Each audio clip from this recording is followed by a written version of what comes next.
récemment gis nga gilets jaunes yi dañuy def seen manifestation pendant plusieurs heures bu ñu paree dañuy bale foofu yëpp. doo xam ni sax fii amoon na manifestation. ñun Pastef ci loolu la ñuy yëngu.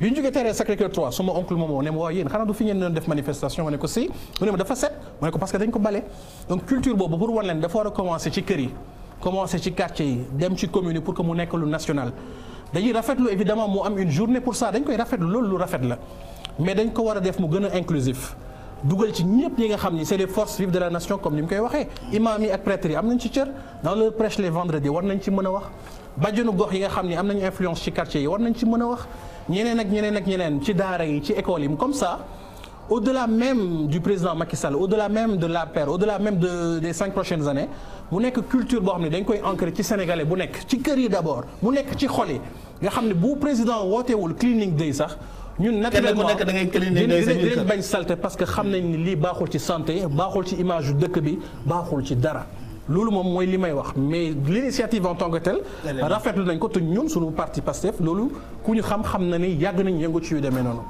d'accord format bi est-ce que le fait que président woo ay nitam rek invité wul société civile invité wul l'opposition yeewu rek ñu def ko affaire parti ou affaire Benno Bokk Yaakaar est-ce que quand même mën nañu. d'abord il faut qu'on revoie les choses en arrière le 31 décembre le discours du président de la République Macky Sall ci la lancé appel je lance un appel à l'ensemble des citoyens sénégalais. non même rek dugal ci archive il n'a pas dit je lance un appel aux apéristes ni au Benno Bokk Yaakaar. nee na j'instaure une journée nationale. quand un président de la République légitimement élu et qui est le chef suprême des armées et qui reflète la Constitution dit que j'instaure ça veut dire c'est un appel qu'il a lancé. oui j'instaure une journée nationale te maa ngi ciy woo samay waa ñooñu. non attends ça veut dire quoi. mais bu ne waa. na ko wax mu leer quoi na ko wax mu leer ça veut dire le peuple sénégalais. non na ko wax mu leer mu ne. maa ngi invité opposition bi. ñu rejoindre ñu ci lii. parce que affaire Sénégal la. Kandé comme bu ko waxoon defe naa opposition parce que dina dem. xam nga lan moom solo. non xam nga lan moom solo. affaire Sénégal le dernier mot. puisque le dernier mot moo ñëw mu ne affaire Sénégal la.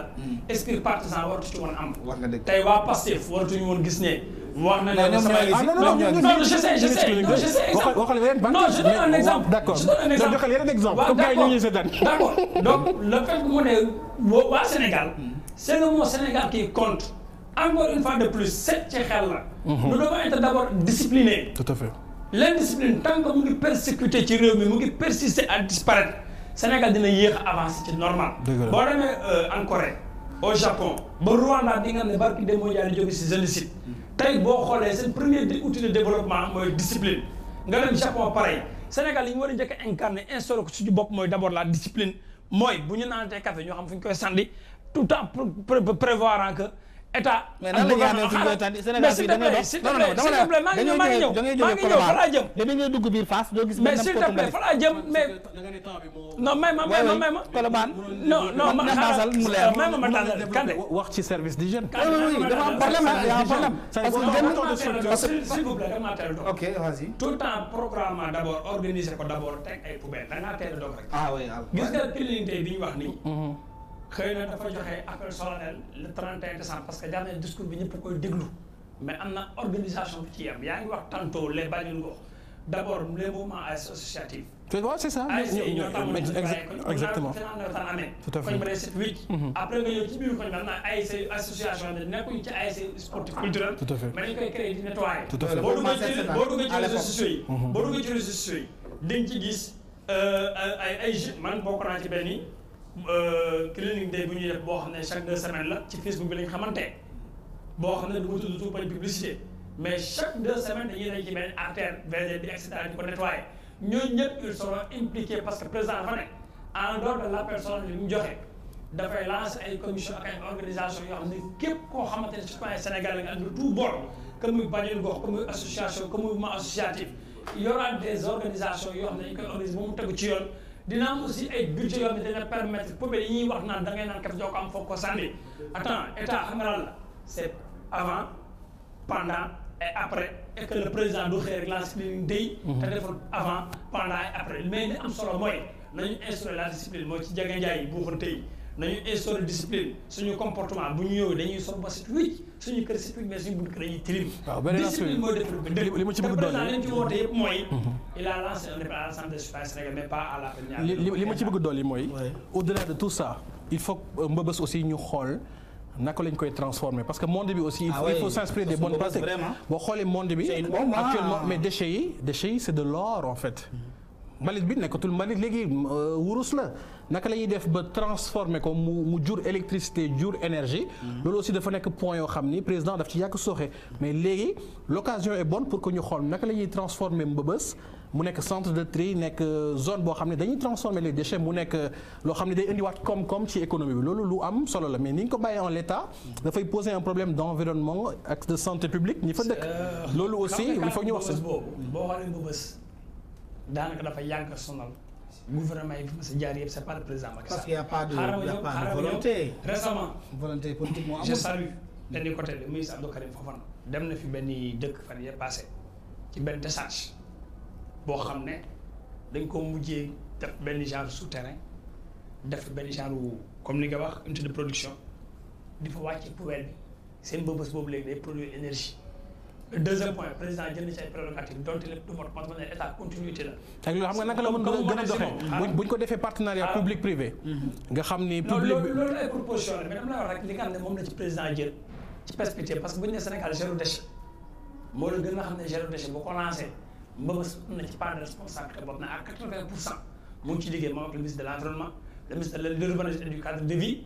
moom ci boppam président jënd ci ay matuwaay yoo xam ne y a des partenaires yoo xam ne mu ngi ci waxtaan ak ñoom pour ñu xool bonne solution. c'est que man dama am na wàcc rafet na mais avec c'est que discours c'est que intention rek la yor ci nguur gis nga président intention rek c'est intention yoo dafa nekk mais boo demee ci réseaux sociaux yi boo demee ci exemple bi ma joxe woon rek ci parrainage bi alors Sénégal dañoo mën a sóob dara mais du am continuité. tout à fait. gis nañu fii sur le logement c'était noble mais fan la mujjee. boo demee ci réseaux sociaux yi mooy wàññi prix location yi. mais attendez. mais fu mu nekk ne woon na fi ne créé ay commissaire de contrôle. mais benn affaire la gis nga donc est-ce que loolu lañ def gis nga boo demee ci réseaux sociaux yi dañoo teg programme bu leer nañ teg ay numéro vert ni képp ku ci am problème ak sa locataire. numéro vert yi boo ci wootee non arrête de dire ça. non du dem récemment j'ai fait une émission boo xam ne yaa moom ndaw.